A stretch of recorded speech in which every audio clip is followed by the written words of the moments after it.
বাবাকে একটু গরম দুধ করে খাওয়াতে হবে। আমি দুধ গরম করে নিয়ে আসছি। কাকলি, তুমি বাবাকে দেখো, তোমায় দায়িত্ব দিলাম, কেমন? এসো বাবা। কি হলো, কথা কানে যাচ্ছে না? সবাইকে নিয়ে সব কাজটা হয় না।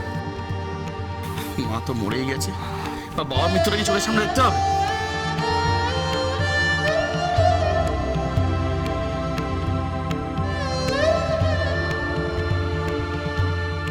বদ্দি, মা তো আমাদের বেঁচেও মরে গেছে বদ্দি। জানি না বাবাকে আমরা বাঁচাতে পারবো কিনা। তুমি না এসবের মধ্যে আর থেকো না।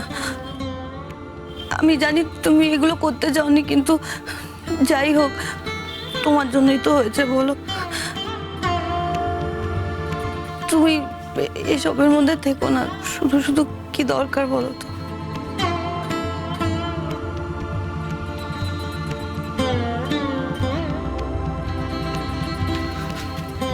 ইস, আমি না বড্ড বোকা।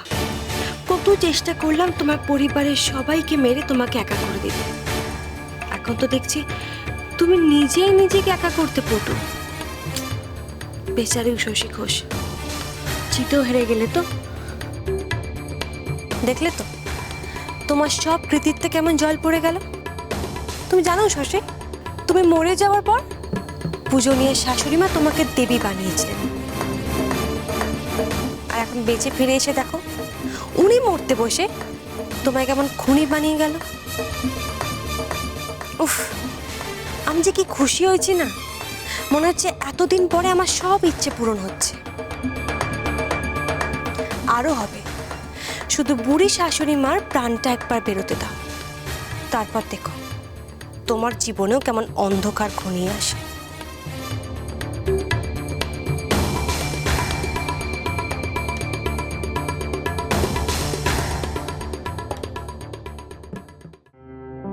বাবা, চাদরটা কি নোংরা, চেঞ্জ করা হয়নি মনে হয়।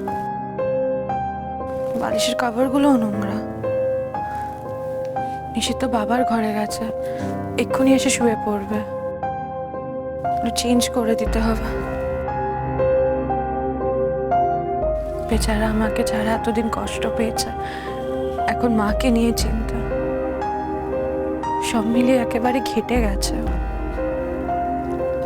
তবে ও তো জানে আমি ওকে ছাড়া, আমার আপনজনদের ছাড়া থাকতে পারি না। ও ঠিক বুঝবে।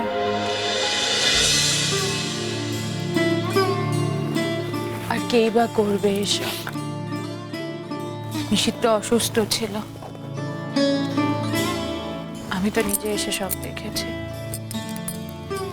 মায়ের উপর বাচ্চাদের, নিশিতের, সারা বাড়ির চাপ ছিল। সেই সব সামলাতে গিয়ে কি আর এদিক দেখা যায়? ঠিকই তো, সবার রাগ হওয়াই স্বাভাবিক। আমার নিজের উপর রাগ হচ্ছে। নিশিত আসুক, ওর কাছে ক্ষমা চেয়ে নেব, আমি জানি। আর যাই হোক, ও শশীকে ভুল বুঝবে না। সত্যি তো, আর কত সইবে। একবার আমাকে নিয়ে কষ্ট, এখন মাকে নিয়ে যন্ত্রণা। ওকে ভালো করে বোঝাতে হবে, সাহস দিতে হবে ওকে। চিকিৎসা বিজ্ঞান এখন কত উন্নত হয়ে গেছে, কত মানুষ জটিল রোগ থেকে সুস্থ হয়ে যাচ্ছে। মাও ভালো হয়ে যাবেন। আগে নিজে তো সুখ। কাল না হয় আমি নিজে গিয়ে ডাক্তারের সাথে কথা বলবো।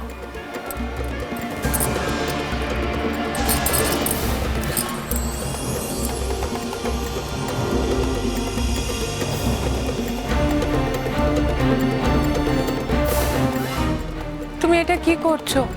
ওই বালিশের বরটা তো নোংরা হয়ে গেছিল, তাই তো আমি।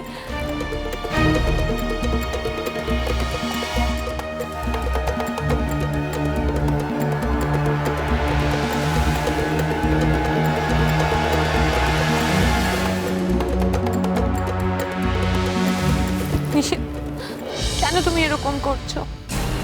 আমি জানি মা আঘাত পেয়েছে, মার যে অবস্থা, মায়ের শরীর খারাপ, সব মিলিয়ে তুমি আমার উপর অভিমান করে আছো।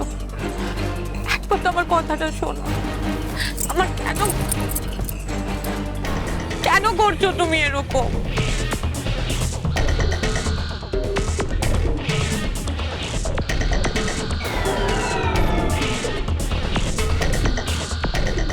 কেন তুমি আমার কথা শুনছো না? আমি কি কিচ্ছু বোঝাতে পারবো না তোমাকে? এতটা দূরে করে দিলে তুমি তোমার শশীকে। আমিও তো তোমাকে ছেড়ে, আমার বাচ্চাদের ছেড়ে, মা বাবাকে ছেড়ে কষ্ট পেয়েছি।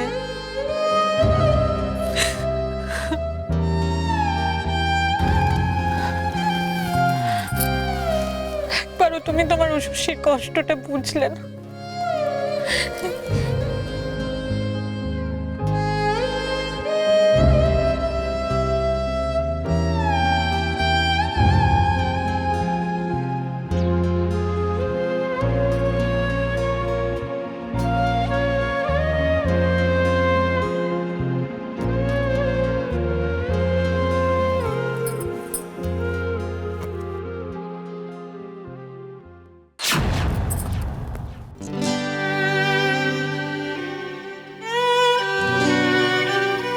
আমি সারা রাত এভাবে এখানে বসে নিশীথ সকালবেলা ঘুম থেকে উঠে সেটা দেখে আমাকে ডাকলো না।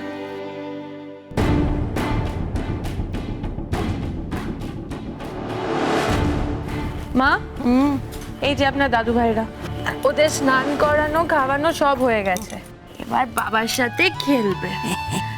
আমি অফিসে। হ্যাঁ, সাবধানে যেও। ও শশী, তাড়াতাড়ি চলো, দেরি হয়ে যাচ্ছে তো। কখন থেকে বাইরে গাড়িটা অপেক্ষা করছে। আর এই যে তোমার টিফিন, এই আমি ভরে দিলাম। মনে করে কিন্তু খেও, রোজ রোজ না খেয়ে থাকলে কিন্তু সবাই তোমার উপর রাগ করবে। মা, তুমি একটু বকুনি দিয়ে দাও তো। আমার খুব ভয় করে জানলি, এত সুখ তো আমার কপালে সয় না।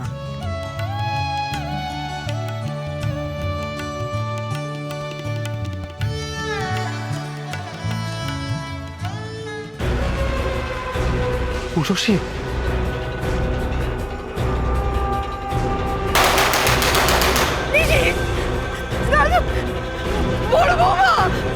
আমার মনে হচ্ছে ওনার কোনো একটা পার্টে ব্রেন ফাংশনিং হচ্ছে।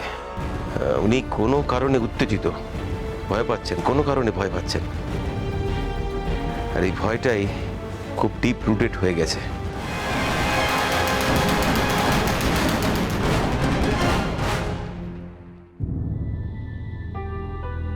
বদ্দা, এই চাটা খেয়ে দেখুন। বহুদিন পর বদ্দি আমাদের সবার জন্য চা বানিয়েছে, ভালো লাগবে খেয়ে। হাই সাবাস বদ্দি, তোমার ছবি বেরিয়েছে, কি ভালো ভালো কথা লিখেছে। বেঁচে আছেন বলা যেতে পারে, কিন্তু এটাকে বাঁচা বলে না।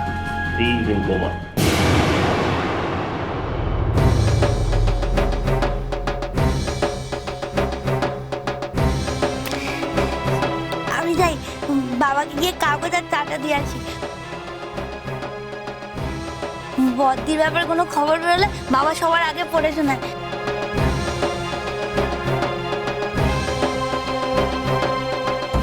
কি হলো বদ্দা, চাটা খান। আপনার কি রংটা পছন্দ হয়নি? কি হয়েছে বলুন তো, তাকিয়ে আছেন কেন ওরম ভাবে চারদিকে? বলছি তো বদ্দি বানিয়েছে, নিশ্চিন্তে খেয়ে নিন।